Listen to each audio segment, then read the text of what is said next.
I'm going to keep this straightforward because I know a lot of you sit on the fence when a big-ticket electric scooter pops up in your feed. You've probably read a headline about 28 miles per hour top speed and 50-mile range, and you're wondering if those numbers actually translate into something useful for your daily ride or if you're just paying for a glossy spec sheet. Link is in the description if you want to check the product details on Amazon. What I want to do is walk through the real-world experience of the Segway Ninebot Max G3, point out where it shines, where it trips up, and help you decide if it's the right fit for your commute, campus life, or weekend cruising. First, a quick look at the scooter category itself. In the past few years, electric scooters have moved from novelty campus toys to legitimate alternatives for short to medium commutes. The big questions most buyers have are, will it get me where I need to go without draining the battery halfway through the day? Can I carry it up a flight of stairs if the train is full? And will it survive the potholes and curbs I encounter on a city street?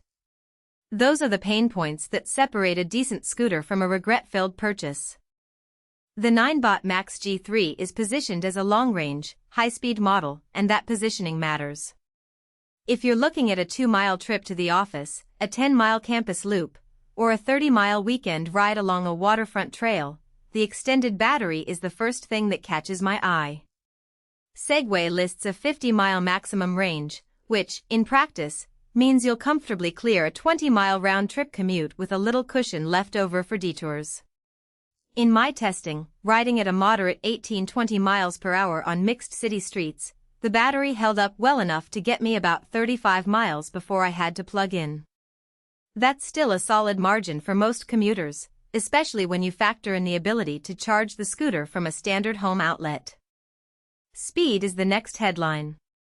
The 28 miles per hour top speed is impressive on paper, but it's worth noting that most urban riders will never hit that number. Speed limits, traffic, and safety concerns typically keep riders in the 1,520 miles per hour sweet spot.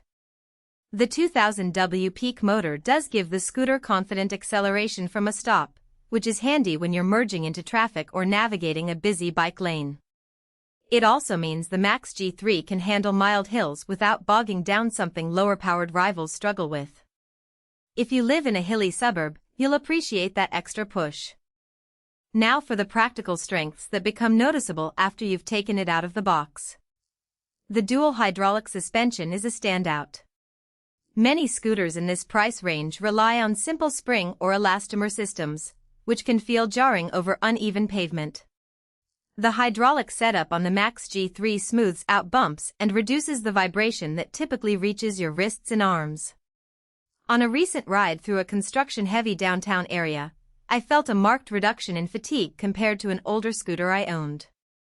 The superior wheel quality claim isn't just marketing fluff either. The 10-inch pneumatic tires hold pressure well and provide decent grip in wet conditions, which is a relief when you're riding after a rainstorm. Safety is another area where the Max G3 does its homework. The UL 2272 certification means the electrical system has passed rigorous testing for fire and electric shock hazards. While it's a baseline requirement for reputable scooters, not every budget brand can claim it. Combined with a responsive dual-disc braking system, you get a confident stop even when you're traveling near the top speed. The light's front LED headlamp and rear brake light are bright enough to be seen in dusk traffic, which is a practical detail that often gets overlooked in glossy videos. Durability is built into the design with a reinforced aluminum frame that can handle the daily wear of commuter life. I've taken the scooter on a few trips that involved loading it onto a car trunk and then unloading it onto a rough sidewalk. There were no loose bolts or creaking noises afterward. That said, durability comes with a trade-off. The scooter weighs close to 55 pounds.